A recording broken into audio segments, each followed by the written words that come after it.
Jaya Radha Madhava Kunja Vihari Gopi Jana Vallabha Giri Vadadhari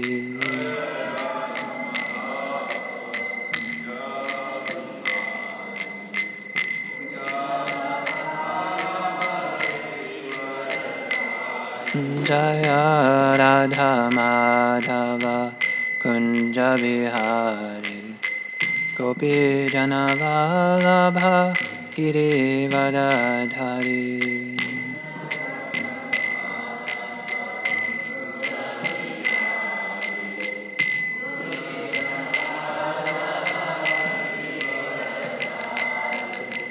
Yashodanandana Rajajana Ranjana Yamunatiravanachari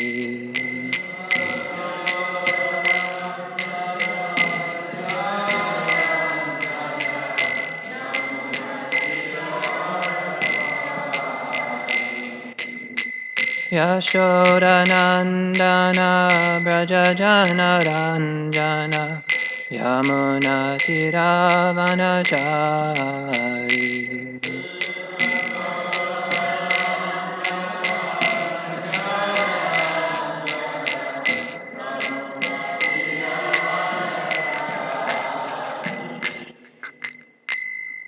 Jayam Vishnupad Brahmahamsa Parivrajakacarya Stotara Sadashi Srimad His Divine Grace A.C. Bhaktivedanta Swami Srila Prabhupada Ki Srimad Bhagvatam Ki Nantakoti Ki Samaveda Bhaktivinoda Ki Tagore Premanandi. All glories to the assembled devotees. All glories to Sri Sri Guru and Gauranga. Om Nagyana Timirandasya Gyananjana Shalakaya Chakshurun Militam Yena Tasmai Shri Guruve Namaha Shri Chaitanya Manobishtam Sapitam Yena Bhutale Swayam Rupa Kadamayam Dadati Swapadantikam Panchakalpatarubhyascha Kripa Sindhubhya Eva Ja Patitanam Pavanebhyo Vaishnavebhyo Namo Namaha. Jai Sri Krishna Chaitanya Prabhu Nityananda Shri Advaita Gadadhar Shivasari Gaura Bhakta Vrinda. Hare Krishna Krishna Krishna Hare Hare Hare Rama Rama Rama Hare Hare. Om Namo Bhagavate Vasudevaya.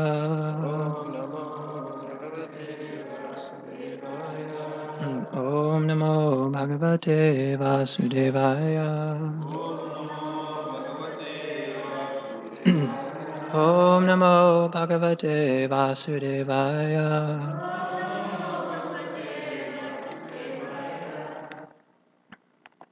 Okay, today we're reading from the 5th canto, chapter 19, titled The Island of Jambudvip, and text 10.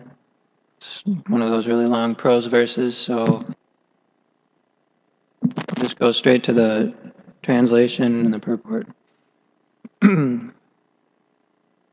Translation. In his own book, known as Narada Pancharatra, Bhagavan Narada has very vividly described how to work to achieve the ultimate goal of life, devotion, through knowledge and through execution of the mystic yoga system. He has also described the glories of the Lord, the Supreme Personality of Godhead. The great sage Narada instructed the tenets of this transcendental literature to Savarani Muni in order to teach those inhabitants of Bharatavarsha who strictly follow the principles of Varnashrama Dharma how to achieve the devotional service of the Lord.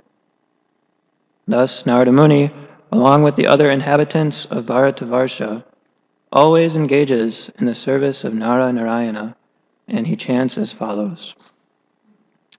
Purport. Sri Chaitanya Mahaprabhu has clearly declared, Bharata Bhumite Haila Manusya Janma Jara Janma Sartaka Kari Kara Para Upakara. The real success of fulfillment of the mission of human life can be achieved in India, Bharatavarsha, because in Bharatavarsha the purpose of life and the method for achieving success are evident. People should take advantage of the opportunity afforded by Bharatavarsha, and this is especially so for those who are following the principles of Varnashram Dharma. If we do not take to the principles of Varnashram Dharma by accepting the 4 social orders, Brahmana, Kshatriya, Vaishya, and Shudra, and the 4 orders of spiritual life, Brahmachari, Grihastha, Vanaprastha, and Sannyas, there can be no question of success in life. Unfortunately, because of the influence of Kali Yuga, everything is now being lost. The inhabitants of Bharatavarsha are gradually becoming degraded. They're becoming degraded mlechas and yavanas. How then will they teach others? Therefore, this Krishna consciousness movement has been started not only for the inhabitants of Bharatavarsha, but for all the people of the world, as announced by Sri Chaitanya Mahaprabhu. There is still time, and if the inhabitants of Bharatavarsha take this movement of Krishna consciousness seriously, the entire world will be saved from gliding down to a hellish condition. The Krishna consciousness movement follows the process of Pancharatrika Vidhi and that of Bhagavat Vidhi simultaneously, so that people can take advantage of the movement and make their lives successful. Oh, yes, well, I'm done reading now. I'll just read the translation one more time, slowly.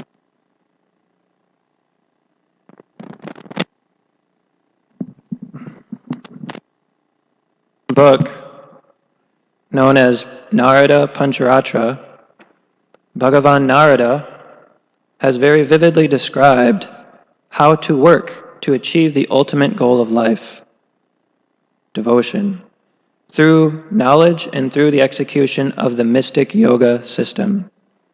He has also described the glories of the Lord, the Supreme Personality of Godhead. The great sage Narada instructed the tenets of this transcendental literature to Savarni Muni in order to teach those inhabitants of Bharatavarsha who strictly follow the principles of Varnashrama Dharma how to achieve the devotional service of the Lord. Thus, Narada Muni, along with the other inhabitants of Bharatavarsha, always engages in the service of Narayana, and he chants as follows. Okay, so this is Shukadeva Goswami speaking. We're in the middle of a series of prayers that the residents of Jambudvip are offering to different forms of the Lord in different regions of Jambudvip. So now we're hearing about the region of Bharatavarsha, where we are. And in this region, Narada Muni is offering prayers to his spiritual master and also form of the Lord, Narayana. So Narayana Rishi, we generally, before Srimad Bhagvatam class, one of the verses that we recite regularly is that one, and then Narayanam Namaskritya Naram Chaiva Narottamam Devim Saraswatim Vyasam Tato Jayam Udirayat. So this one's saying, before reciting the Srimad Bhagavatam, which is the very means of conquest, one should offer his respectful obeisances unto Narayana, unto Narayana Rishi, who is the supermost human being, who's being referred to here, unto Mother Saraswati, and to the author Vyasadeva. So Narayana Rishi plays a very important role in the Srimad Bhagavatam, because he's the spiritual master of Narada Muni, and Narada Muni is the spiritual master of Vyasadeva, who is the compiler of the Bhagavatam. So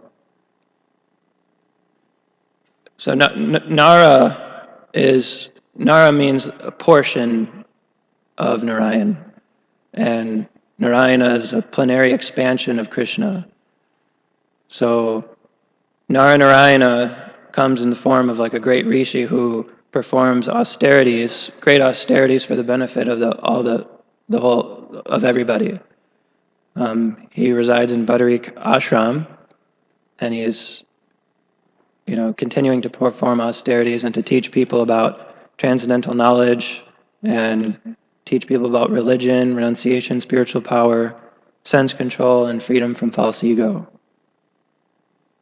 In fact, Narayana Rishi, it's described that he also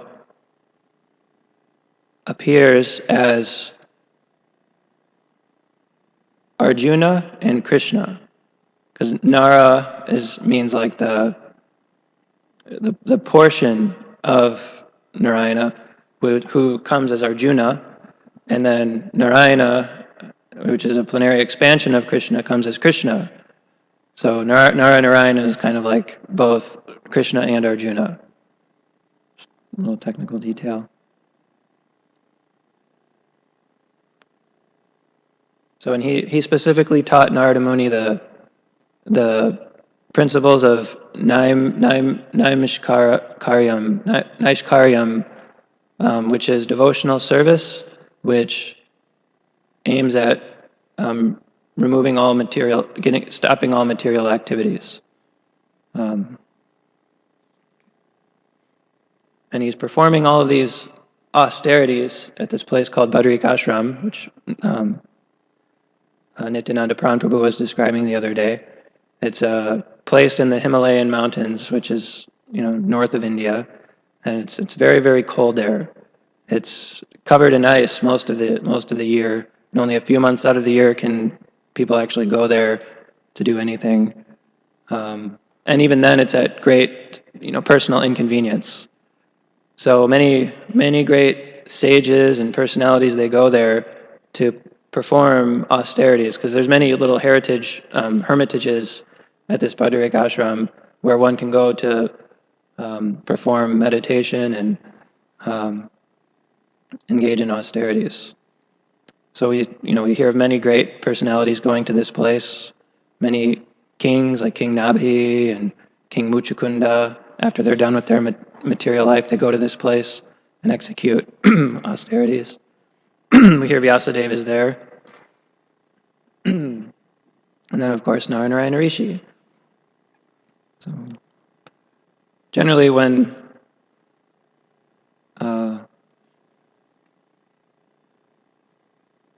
we hear of,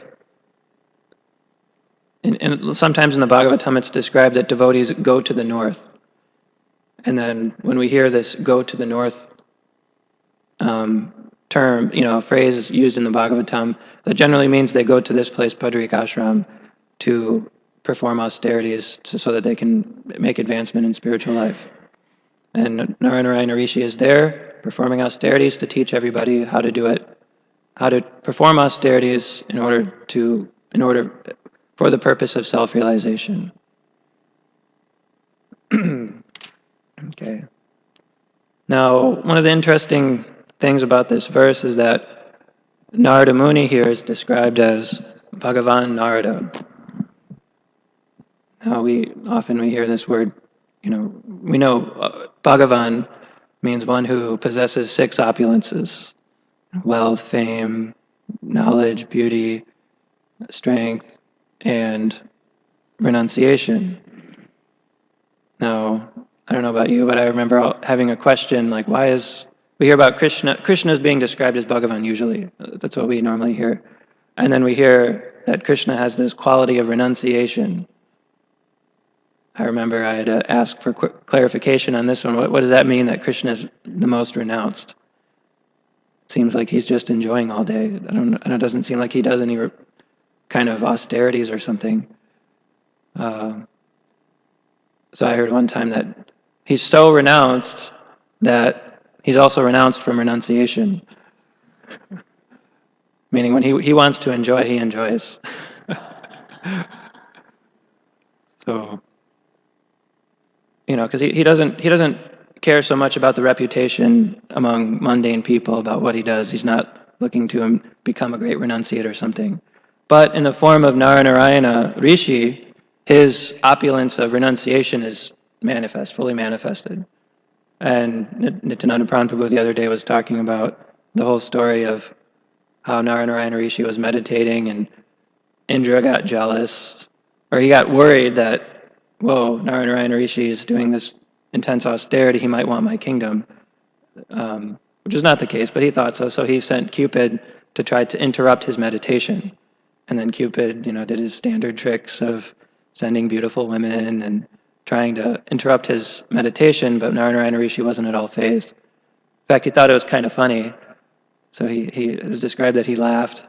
And then, he's told the other day how he manifested his own beautiful, very beautiful women, which were more beautiful than the women that Cupid sent to try to distract him. And anyway, so this kind of describes how.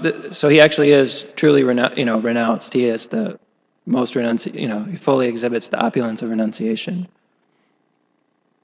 So, but the question is still there. Generally, this term Bhagavan is referred to only one who has all of these opulences. We hear personalities like, someone might have one of these opulences. He might be the most intelligent, like Albert Einstein or something. A lot of times he's considered to be like the most intelligent among human beings or something. But he's definitely not the most beautiful.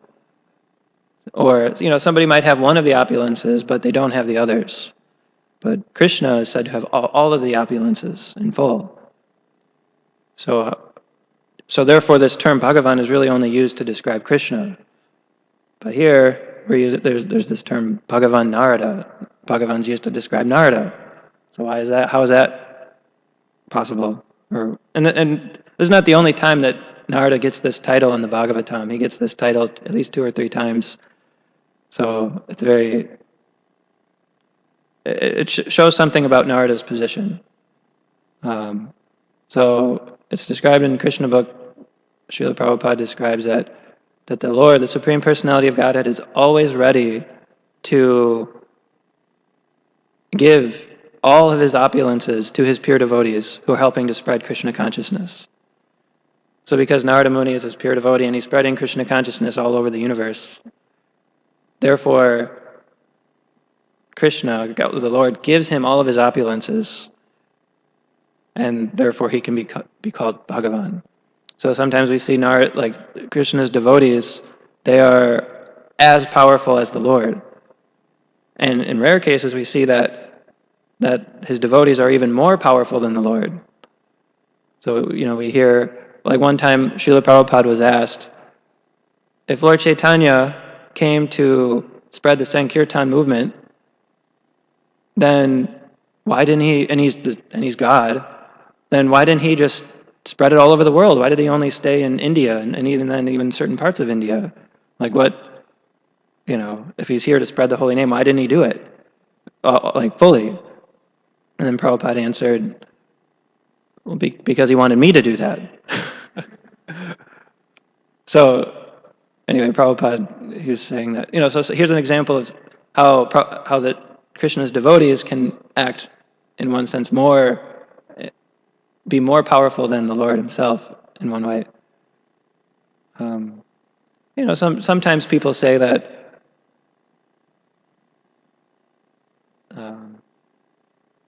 well, anyone could have done that. And anyone could have, because what did Prabhupada do? He went over to New York, he chanted Hare Krishna, and anybody could have done. Some people say anybody could have done that. You just go and chant, and because the holy name is so attractive, naturally people will come, and you can start a movement. So some people say like that. Because it was really because among the Gaudiya Vaishnavas, the order of Lord Chaitanya is that the holy name will be spread in every town and village, all everywhere. There's a lot of talk about that instruction because it was supposed to happen because that's what the Lord said, so it's going to happen. But nobody was really sure how it was going to happen or who was going to do it, and there's a lot of talk about it. So some people, they thought that, okay, well maybe this prediction meant only Godadesh, certain area in India, that this holy name will be spread. Or maybe only Orissa, or only this particular state, or maybe only India. So many people had this kind of closed-minded vision they didn't have very broad vision about Lord Chaitanya's statement that it will be spread in every town and village.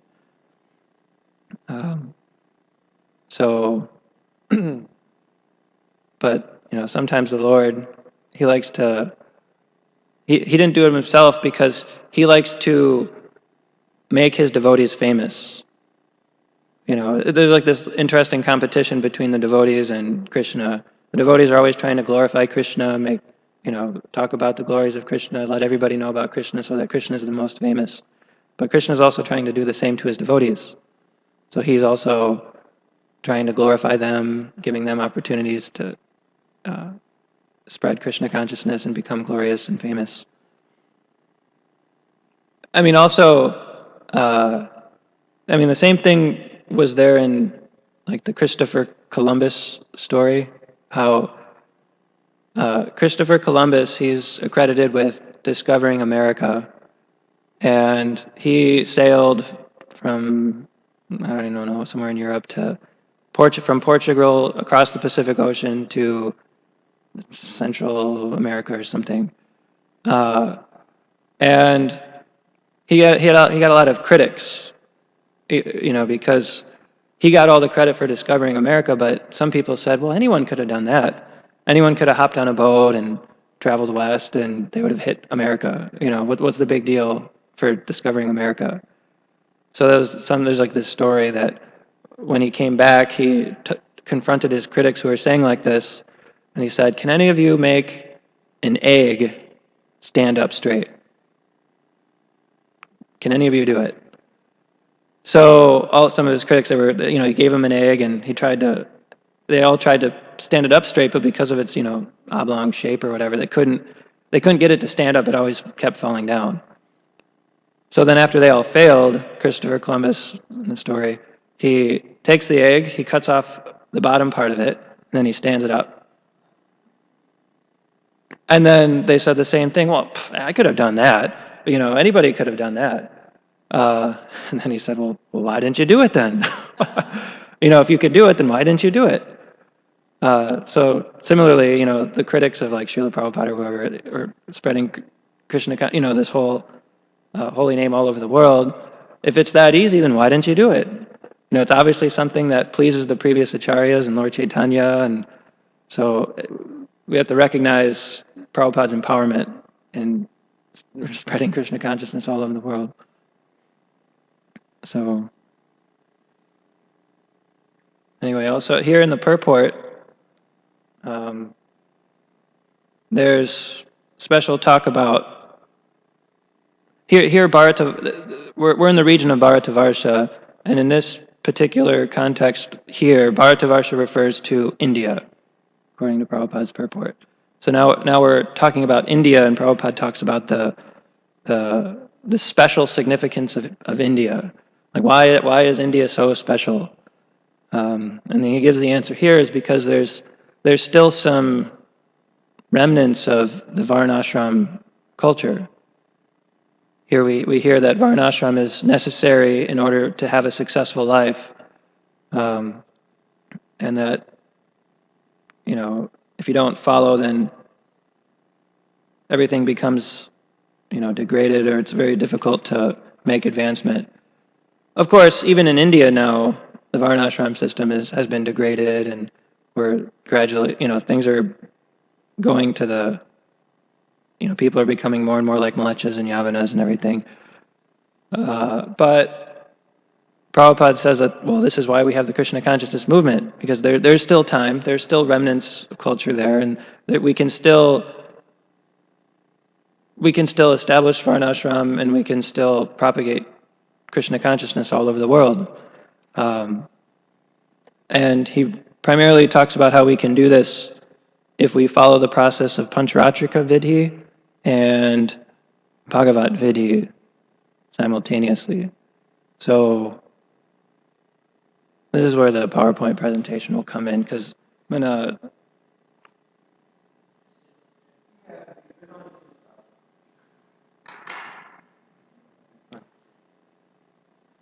So I thought I would talk a little bit about these two ways of approaching the Lord. So Pancharatrika Vidhi, this is the strict, this is the strictly following the rules and regulations found in the Narada Pancharatra. So in this verse we heard about this book that Narada Muni composed called the Narada Pancharatra, and in this book it's like a standard text that Vaishnava priests use, which to understand the meaning and the technical aspects of deity worship. So that's what's mostly found in the Narada Pancharatra, and basically this whole approach called Pancharatrika Vidhi is basically temple worship. It's what we do here in the temple every day, and there's a lot of rules and regulations, and it includes the worship of Lakshmi Narayan, and there's in the 9 processes of devotional service, some of them are in the category of the Pancharatrika Vidhi, and some of them are in the category of Bhagavat Vidhi. So of the 9 processes of devotional service, Prabhupada describes that Archanam, Vandanam, Dasyam, Sakyam, Atmanavedanam, they're included in the Pancharatrika Vidhi approach. And then also in this Pancharatrika Vidhi, there's a lot of offenses that we're told about. There's 64 offenses we're meant to avoid. We should never fail to offer obeisances to the deities. We shouldn't, stretch our legs out or something. We shouldn't put our back to the deities. We shouldn't offer flowers to the deities that are not fragrant, and so many. There's 64 items found in the Nectar of Devotion. So we'll probably get to that in our little Nectar of Devotion class. And there's not much talk about the rasas in this particular approach. So worship according to Pancharatrika Vidhi is called the Vidhi Marg. Vidhi Marg means like the path. So it's like the path of following the rules and regulations. Then worshipping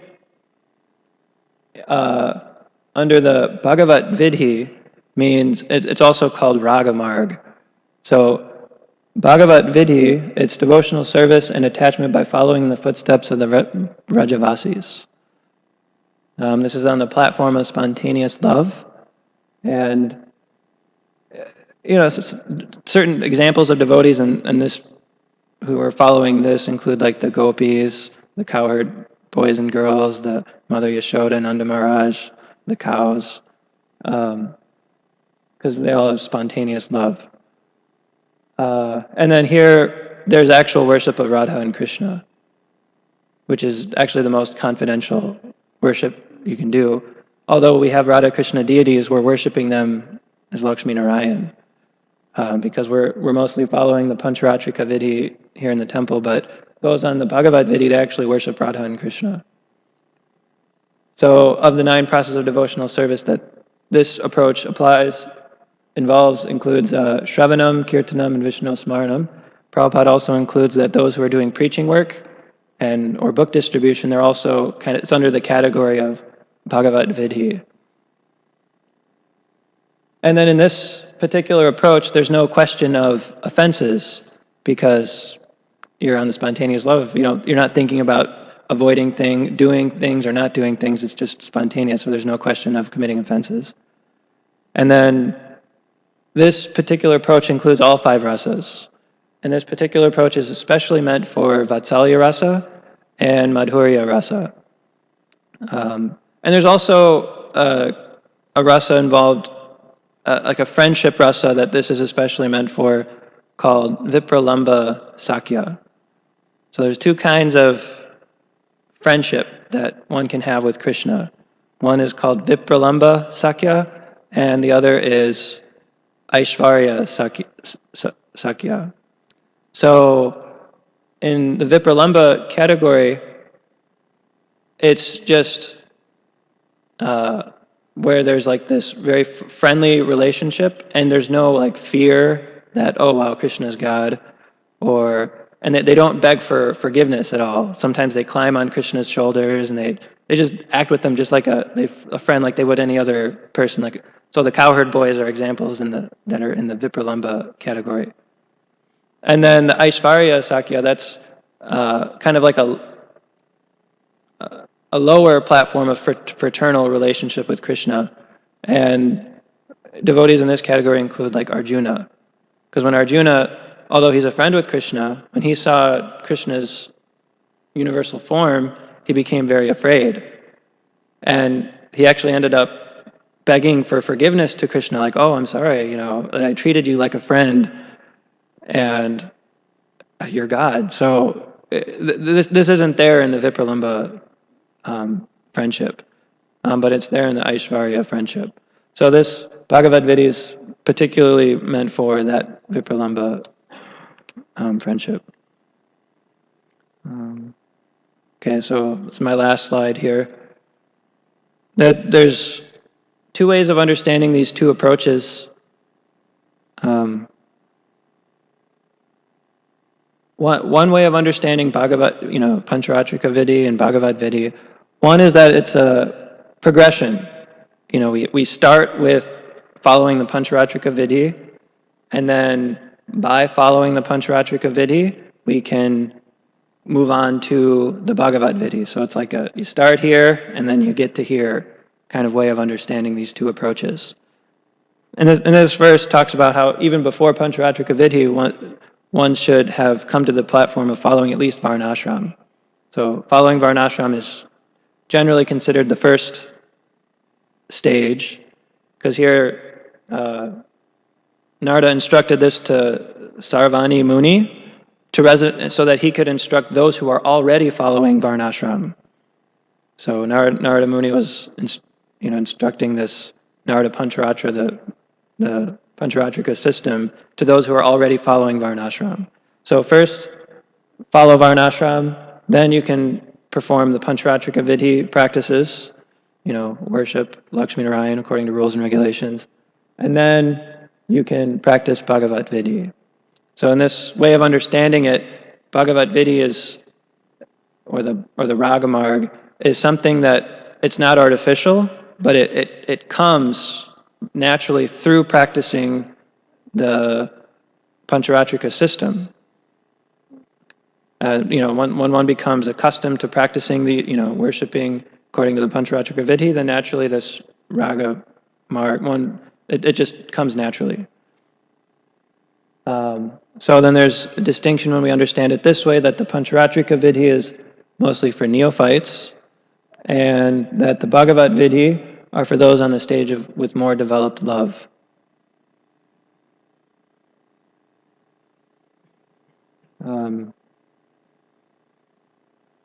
Because Radha Krishna worship is considered, neophytes can't worship Radha and Krishna. So they worship Lakshmi Narayan, and then as I guess they can practice like that, they can come to the platform of Vrindavan and then worship Radha and Krishna. So then, in this way of understanding it, Bhagavad Vidya is actually more important than the Pancharatrika Vidhi, because it's, from lower to higher. So this is one way of understanding these two approaches. And then there's another way of understanding it, which is that they're mutually beneficial processes which are practiced simultaneously. And this is what is described here in the purport, that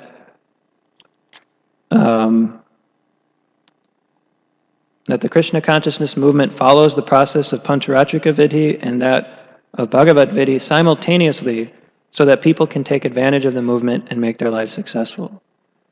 So Prabhupada is following his spiritual master, Srila Bhaktisiddhanta Saraswati Thakur, who stressed the practice of both having temple worship and also preaching, hearing, chanting, remembering Krishna like that. So we do both simultaneously. So we accept them in parallel, and if we do both, then we can actually, it becomes, we can become very steady in our Krishna consciousness.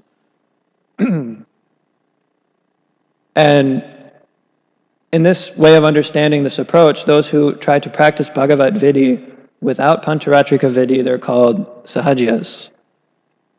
And Prabhupada really said that people who are not qualified, but who are trying to come to the higher platform immediately, it's foolishness. And he said that especially those who write books and write lyrics about, the Ragamarg without having the proper qualification, he said they're surely on their way to hell.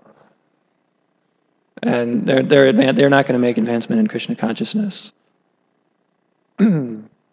So, and then with this way of understanding, instead of one perhaps being more important than the other, we can think about it that the Bhagavat Marg will help the Pancharatrika Varg, and that the Pancharatrika process will help the Bhagavat process.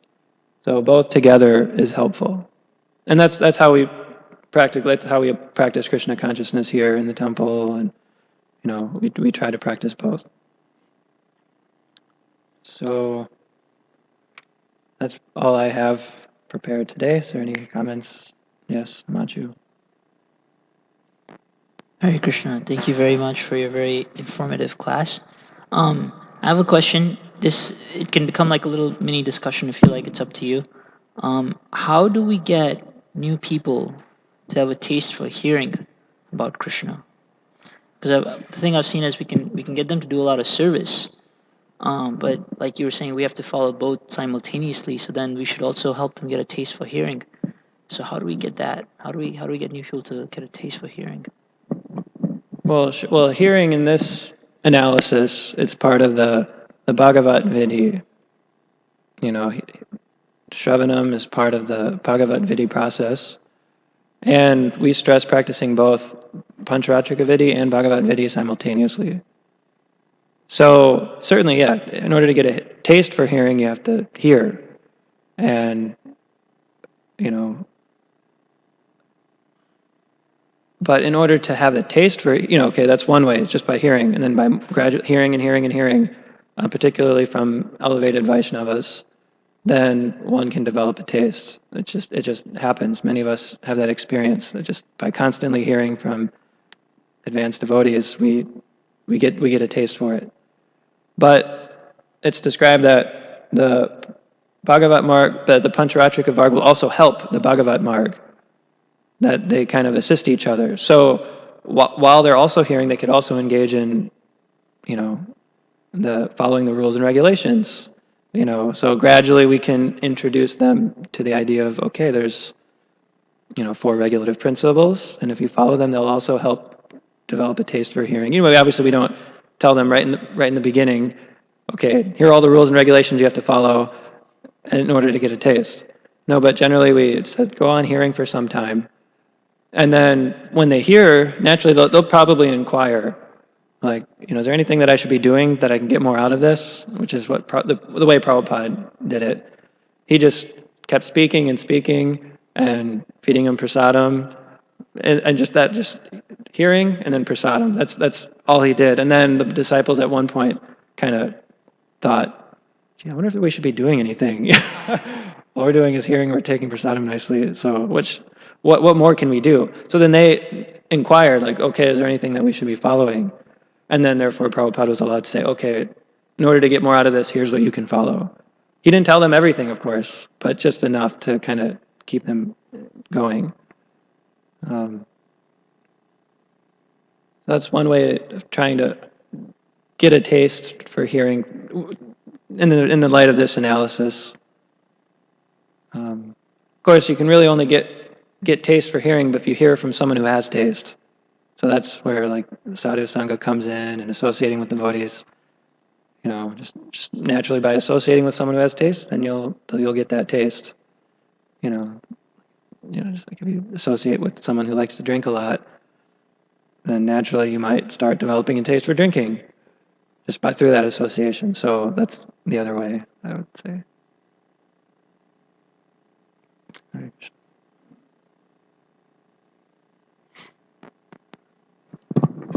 Hare Krishna. Thank you, bro. So this slide, you're presenting both as accurate understandings that are not, let's say, contradictory, but rather like both accurate, complementary ways of looking at the two processes. Yeah, because Prabhupada presented both of these. He presented it like the first way and the second way, and they seem like they're different presentations, but they're ultimately just different ways of understanding the two approaches. Yeah. My question is, for persons who will be having the qualification to aspire for residence in Vrindavan, one of the higher rasas that you mentioned, which are only obtainable through Bhagavad Vidhi. Is it accurate that at a certain point they will become completely detached from the Pancharatrika processes, although they may continue to perform them externally, for the welfare of community? We hear Rupa Goswami tells that a person who doesn't follow the rules and regulations, he just creates a disturbance. So he may continue to perform them, but internally he will not be attached to those processes. Sure. I mean, I didn't look so much into this, but I heard about Jai Jagannath's conversation with Shivaram Maharaj, and they discussed this. And one of the conclusions that they came up with was that externally it would look the same, like those who are practicing the Ragmarg, although they might be doing the activities of the Pancharatrika Vidhi, they might be worshiping the deities, they might be doing everything that someone who's not on the Ragmarg platform is doing, but internally it's a whole other affair, that they're actually serving in a more spontaneous mood, although externally it looks like the same as what everybody else is doing. That's my understanding. Sure. Oh, it also came in Jivadharma a little bit, yeah. Yeah. So you have another thing? Yeah. So on this topic, in the past, and I'm not so familiar with the history of our society, ISKCON, but we hear a lot about people kind of going to different Vaishnava associations for various reasons, but one reason that is given is because apparently Srila Prabhupada did not give like enough, let's say, in terms of nourishment for the Ragamarg and the Bhagavad Gita. And so persons are going, to this like, there's different Vaishnava groups that say you should chant 64 rounds and you should, hear about the intimate pastimes of Radha and Krishna, and that should be your, different things, right? So for devotees who might be having this doubt, what could we share with them?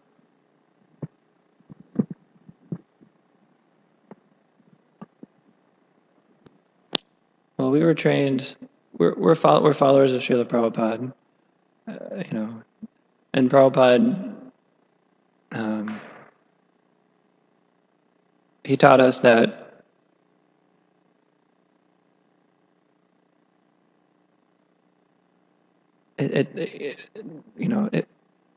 what I'm teaching you is a certain way. There's a particular way that I'm teaching you, and then if you hear from other Vaishnava groups and they say something different than what I'm saying, even if it's a small little thing, you'll be completely confused. And it ultimately won't be beneficial for your advancement in Krishna consciousness. So I'm not sure how I would advise someone who has those inclinations. I'm not sure. I have also this question, so I can't speak so much about it, but I'm sure there's other senior Vaishnavas here who can better answer that question, maybe Sridevi or...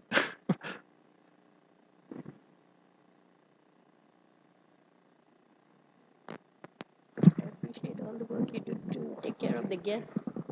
It's very nice. Yes, this is a very, very, very important question, and it is something that could plague us from time to time at different times in our devotional life. It's not necessary that only in the beginning, it can attack us at any time. First, Srila Prabhupada has given us everything. There's no doubt about it. We just have to be chaste and faithful to the process for the fruits to come. That means we must do our part and depend on the mercy of Guru and Krishna. On this very point, I also wanted to say, on your very significant, you raised this point, anyone could have done it. The critics said, anyone could have done it. And then Srila Prabhupada said, then why didn't you do it? So in relation to this, I want to relate two anecdotes. Long before Srila Prabhupada came to the West, he was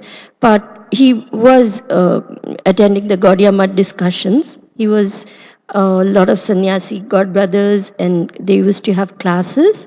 And at that time, in one particular class, they were discussing this verse: "Prithvi te ache yati nagaradi gram sarvatra prachar hoibe mora naam."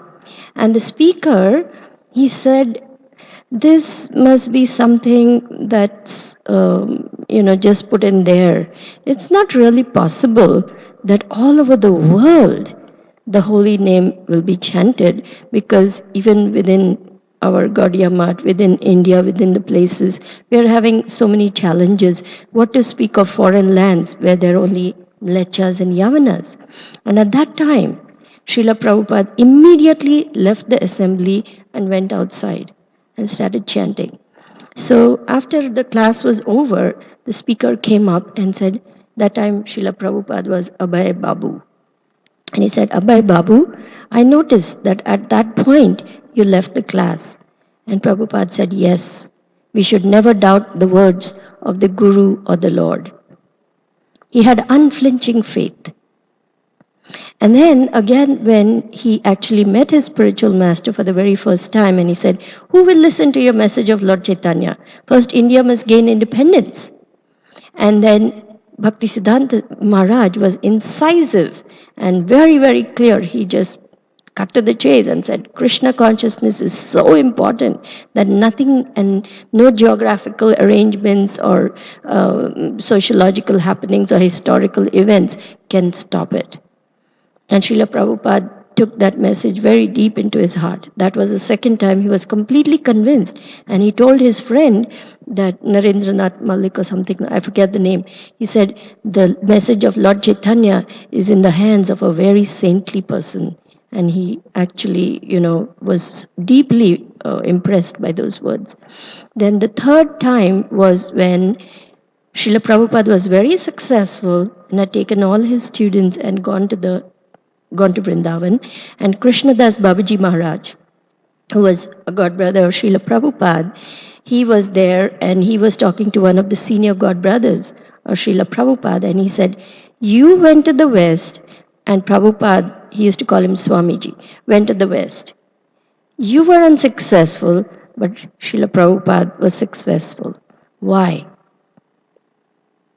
And he said, because he had unflinching faith in the holy names. So one must have unflinching faith in the words of Guru and Krishna. That one particular verse is there, Shvetashvatara Upanishad, Yasya Deve Para Bhaktir Yatha Deve Tata Guru. One must have unflinching faith in the words of the spiritual master and the Supreme Lord, and then all the Vedic purports will be revealed within the heart.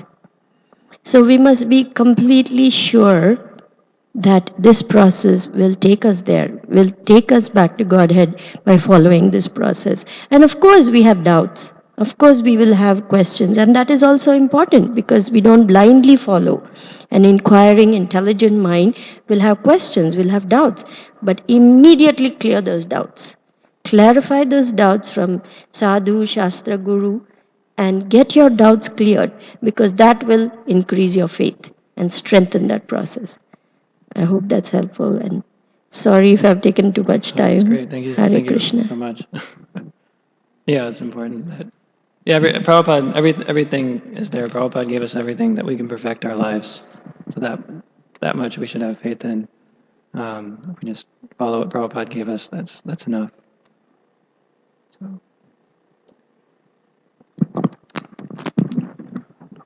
Hare Krishna, thank you. Very nice. My question is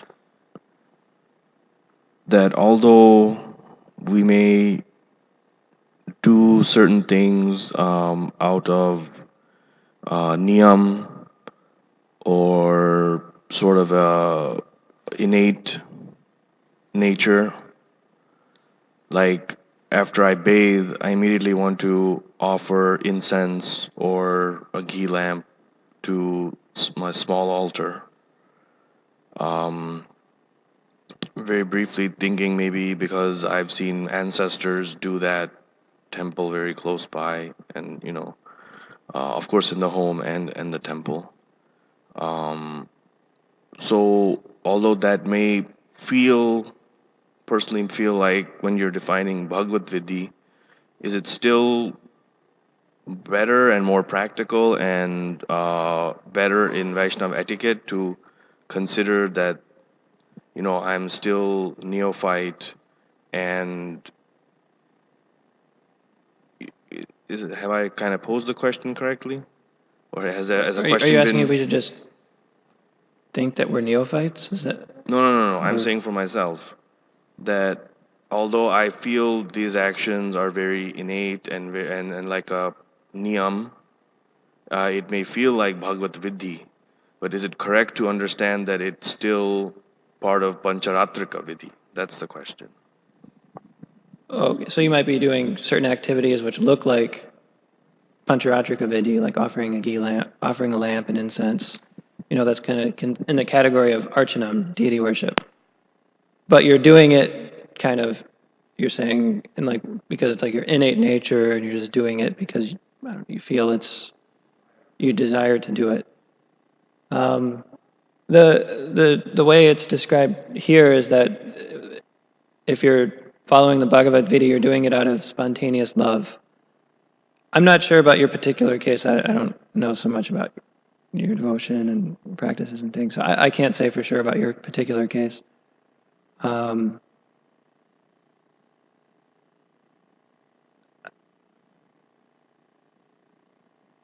But yeah, if it's done out of spontaneous love and you're not considering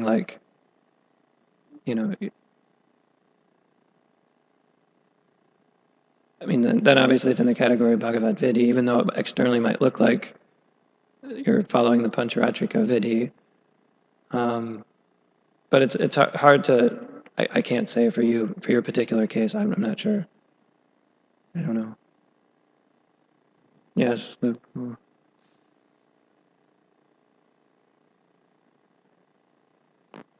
Hare Krishna. Thank you.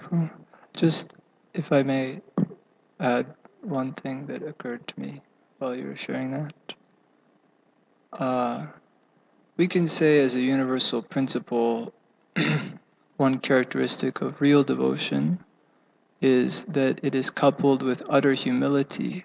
So persons possessing real devotion to the Lord, they never think themselves as having any devotion at all. There are many examples of this. That's a general, some senior devotees, one senior devotee I know, likes to use the phrase litmus test. Litmus test is something that comes in chemistry to test the acidity of a particular solution. So it's like a method that we can use to test our own advancement in one sense.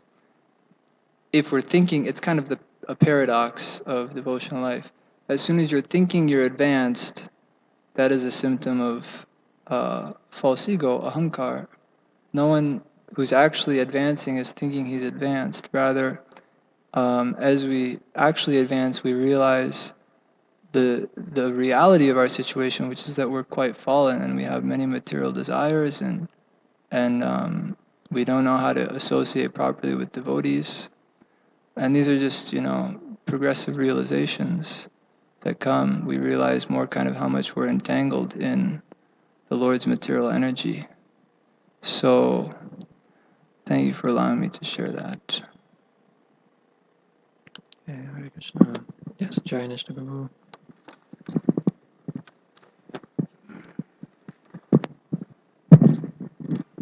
Thank you. Thank you for the classroom. I just want to share a few points. Himanshu made a nice question of how new people get a taste for hearing. So just two thoughts came to mind. In according to Bhagvatam, we know this verse, Shushusho Shuddhadanasya Vasudeva Kataruchi Syan Mahat Seveya Vipra. What's that last? Punya Tirtha Niveshana. That by serving the great souls, this was mentioned on the Christmas retreat, by serving the pure devotees, certainly great service is done. By such service, one gains the affinity to hear the message of Vasudeva. So the purport, towards the end, Prabhupada says, the Lord is more pleased when he sees that his servants are properly respected, because such servants risk everything for the service of the Lord, and so are very dear to the Lord. The Lord declares in Bhagavad Gita that no one is dearer to him than one who risks everything to preach his glory. By serving the servants of the Lord, one gradually gets the quality of such servants, and thus one becomes qualified to hear the glories of God. The eagerness to hear about God is the first qualification of a devotee eligible for entering the kingdom of God. So that was one point. And similarly, then, Prabhupada would always emphasize that without preaching, one will have no taste. By trying to spread Krishna consciousness, because it's such a confidential service that a taste arises actually for hearing the subjects of Krishna consciousness. And then I just want to maybe one thing on Luke's nice question also, that actually what Prabhupada gave was, as we explained, according to the Parampara system, that he's giving what Bhakti Siddhanta gave. So if they have issue with what Prabhupada gave, then they may have issue actually with the formula that Srila Bhakti Siddhanta Saraswati Thakur gave, which was not to delve into the more higher realms of Raganuga Bhakti prematurely until one is actually qualified. So Prabhupada, we also were hearing this nice phrase that the duty of a spiritual master is to convince his disciples of the utter futility of trying to find happiness in the material world. So we see so many of Prabhupada's classes, he's just hammering on the bodily concept point, the misery of material life over and over again, like every class. That's like the main subject, because he knows the audience. In Kali Yuga, the reason Srila Bhaktisiddhanta emphasized that distinction on the emphasis on sadhana bhakti was because seeing the Kali Yuga situation, practically no one is qualified. People are so much engaged in sense gratification. So then Prabhupada, similarly, he would follow that. And once the disciples do become perhaps a little more elevated off the bodily concept, then as Mataji was saying, then they find everything is there within Prabhupada's books. But until then, they may be thinking this or that. And we see what happens when generally sometimes they do try to go away try to find some higher meanings prematurely. They generally may still be on the bodily concept. So they may just fall down or not be able to. Anytime that happened in Prabhupada's time, devotees want to go and just live in Vrindavan and chant all day long. Prabhupada never encouraged that. And we see that they were unable to do that. So thank you very much. Hare Krishna. Thank you. Okay, one more. Matt can say something.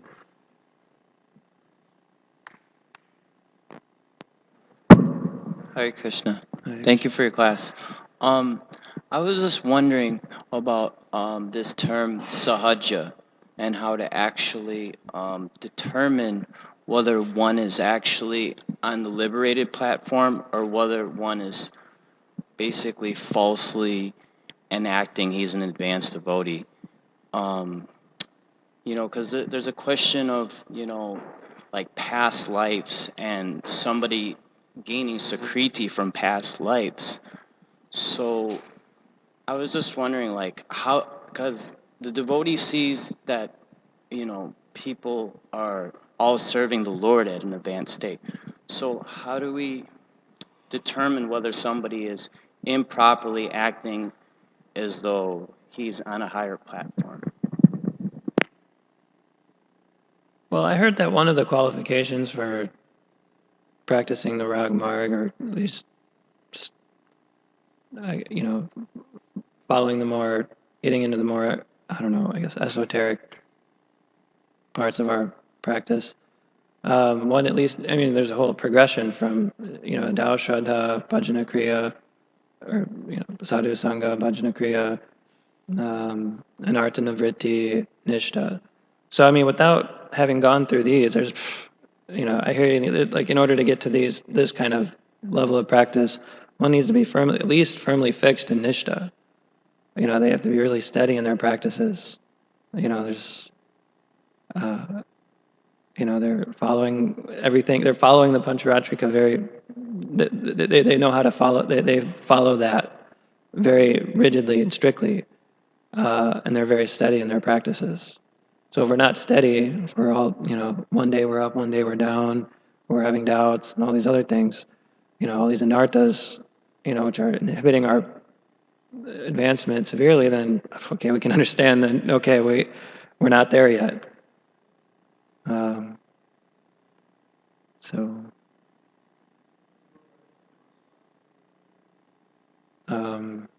Sure, you want to. So, down, yeah.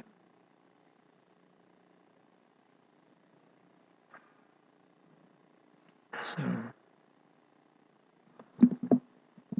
anyway, that's how I understand it. Yes, would you like to add something, Mother Devi?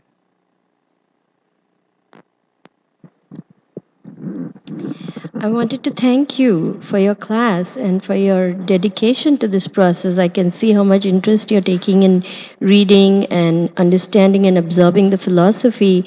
And I notice all of you young people are so very sincere. And I wanted to thank each one of you for taking this process seriously, joining the Brahmachari ashram, following the process, reading, attending class, doing your services so nicely.